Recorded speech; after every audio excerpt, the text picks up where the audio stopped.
तो स्टूडेंट ये एक स्क्वायर पिरामिड है जो अपने बेस के थ्रू हॉरिजॉन्टल प्लेन में रखा हुआ है और इसकी एक साइड जो है वो वीपी से, आप देख सकते हैं पेन जो है दर्शा रहा है 45 डिग्री का एंगल, एक साइड वीपी से 45 डिग्री पे। और स्क्वायर के बारे में हम जानते हैं अगर एक साइड 45 डिग्री पे तो बची हुई जो तीनों साइड है ये वाली और ये वाली, ये सब 45 डिग्री एंगल वीपी से बनाएंगी। इसको भी हम एक सेक्शन प्लेन से, उसी सेक्शन प्लेन से काट रहे हैं जो ग्राउंड से 45 डिग्री एंगल बनाता है, एचपी से परपेंडिकुलर है और ज़मीन से कितना ऊपर है ये 25 mm। तो स्टूडेंट सबसे पहले एक्स वाई से 45 डिग्री पे एक लाइन खींचते हैं, ठीक है। मैं क्वेश्चन नहीं बता रहा, क्वेश्चन आप पिछले लेक्चर में जाके देख सकते हैं, वही क्वेश्चन है, बस पूरा पिरामिड वैसे ही रखा है, सब कुछ वैसे ही, बस साइड 45 डिग्री पे रखनी है। मैंने एक 45 डिग्री की लाइन खींची, इसके ऊपर मैं 25 mm का बेस बनाता हूँ। मैं डायमेंशन भी पिछले क्वेश्चन की ले रहा हूँ। ये मैंने 25 mm की एक साइड बना ली, यहाँ से 90 डिग्री 25, यहाँ से 90 डिग्री 25, ठीक है स्टूडेंट। ये 25 90 डिग्री पे, ये 25 90 डिग्री पे, और इन दोनों को आपस में जोड़ देते हैं। तो ये मेरा स्क्वायर आ गया A B C D, pyramid है तो डायगोनल्स आपस में जोड़ दो और इंटरसेक्टिंग पॉइंट एपेक्स का काम करेगा। इसके प्रोजेक्टर ऊपर एक्स वाई पे लेके जाते हैं, क्योंकि पिरामिड जो है अपने, इसका जो बेस स्क्वायर है ए बी सी डी वो ग्राउंड पे रखा है, तो इसका फ्रंट व्यू हमें एक्स वाई पे दिखेगा ए बी सी डी। तो ये मेरा A dash, this is my C dash and this one is my B dash and D dash. ये square A B C D line दिखेगा front से। तो 50 mm का एक लाइन बना ले, क्योंकि एक्सेस 50 mm है, एपेक्स का प्रोजेक्टर जहाँ भी एक्स वाई है वहाँ से, और फिर इस एपेक्स को आप जो है बेसिकली सभी पॉइंट्स जोड़ दें। ओ डैश से सी डैश जोड़ देते हैं और ए बी सी डी आपस में जोड़ देते हैं, ठीक है। ये मेरा ओ सी में एक बार फिर से जोड़ता हूँ, थोड़ा सा रॉन्ग जुड़ा था।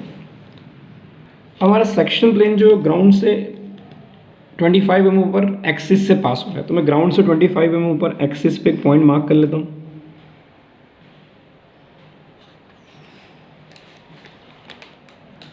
और 45 डिग्री का एंगल मार्क कर लिया। तो यहाँ से हम एक लाइन खींचेंगे, इस लाइन की लेंथ का कोई महत्व नहीं है, बीच में एंड से तोड़ देंगे, इसका नाम होगा वी टी, जैसा पिछले क्वेश्चन में किया था। ये मेरा वर्टिकल ट्रेस फ्रंट से दिख रहा है, मेरा सेक्शन प्लेन मेरे स्क्वायर पिरामिड को काटता हुआ। अब मेरा ये सेक्शन प्लेन जो है यहाँ पे इस ट्रायंगल की साइड को काटता हुआ दिख रहा है, तो ये कोई कटिंग पॉइंट है और इसका नाम है ओ डैश ए डैश।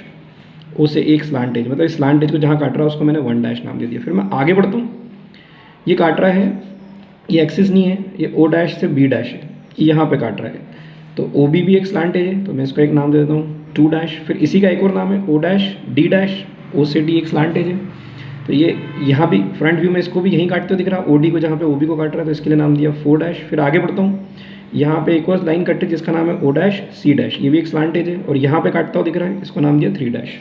ये सारे कटिंग पॉइंट्स को नीचे टॉप व्यू में प्रोजेक्ट कर लेते हैं इनके रिस्पेक्टिव एड्रेस पे। जैसे 1 को हम प्रोजेक्टर के माध्यम से ओ ए पे लेकर आएंगे, 3 को हम प्रोजेक्टर के माध्यम से ओ सी पे लाएंगे, ठीक है स्टूडेंट।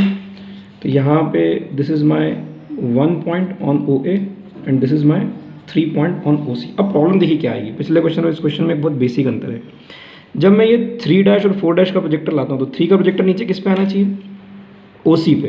अब ये जब मैं इसको ओ सी पे ला रहा हूँ तो ये इसके सारे लोकस काट रहा है, ये सॉरी 2 का जो प्रोजेक्टर मैं नीचे लाता हूँ तो 2 किस पे आना चाहिए, ओ बी पे आना चाहिए। अब जब ये 2 को मैं ओ बी पे लाता हूँ खींच करके, तो ये देखिए इसके सारे लोकस को काट रहा है, जबकि मैं 3 का प्रोजेक्टर नीचे लाता हूँ तो ओ सी का एक ही लोकस काटता है। 1 का प्रोजेक्टर नीचे लाता हूँ तो ओ ए का एक ही लोकस काटता है। पर जब मैं 2 का प्रोजेक्टर नीचे लेकर आता हूँ तो जब 2 का प्रोजेक्टर नीचे आता है तो वो ओ बी के सारे लोकस काट रहा है। वही स्थिति 4 के साथ हो रही है।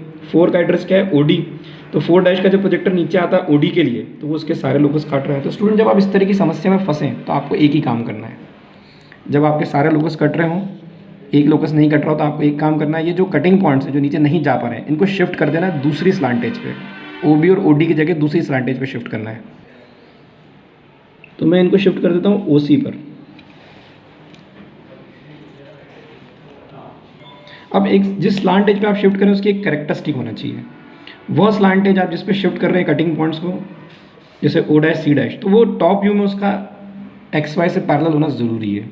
मैं ओ डी पे और ओ बी पे शिफ्ट नहीं कर सकता, मैं ओ ए पे भी शिफ्ट कर सकता था क्योंकि टॉप व्यू में ओ ए भी एक्स वाई के पैरेलल, तो आप इसको इधर भी शिफ्ट कर सकते हैं। तो आपको उसी स्लांट एज पे शिफ्ट करना है जिसका टॉप व्यू एक्स वाई के पैरेलल। तो यहाँ पे मैंने ओ डैश सी डैश पे इसको शिफ्ट करा है 2 डैश 4 डैश को, और उसका टॉप व्यू एक्स वाई के पैरेलल है। ऐसा क्यों?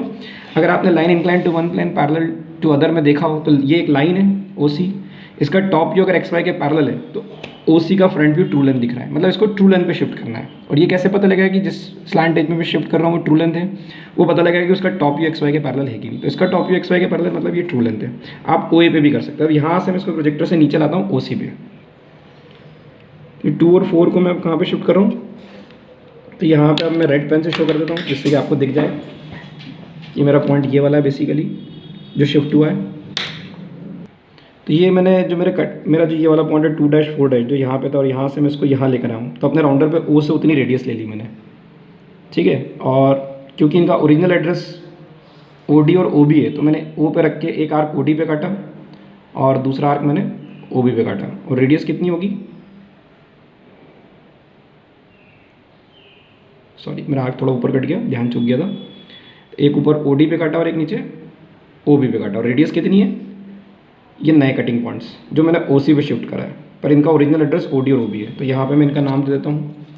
ये वाला जो पॉइंट है ये मेरा 2 है और ये वाला जो पॉइंट है मेरा 4 है। बस हो गया, अब कुछ भी चेंज नहीं। तो याद रखना है बस इन दोनों क्वेश्चन में एक ही डिफरेंस था।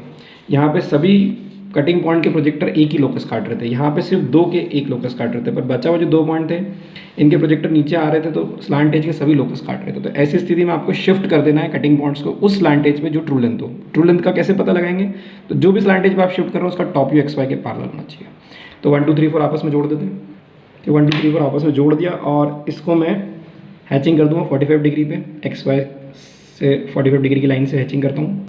तो मैं अपने स्क्वायर की एक साइड पे स्केल सेट करता हूँ क्योंकि स्क्वायर की एक साइड ऑलरेडी 45 डिग्री पे, और मैं यहाँ पे हैचिंग शुरू कर देता हूँ अंदाजे से 1-1 mm पे, बिल्कुल 3H पेंसिल से। ये काम आप भी कर सकते हैं। अब वही नीचे का पोर्शन डार्क कर देंगे।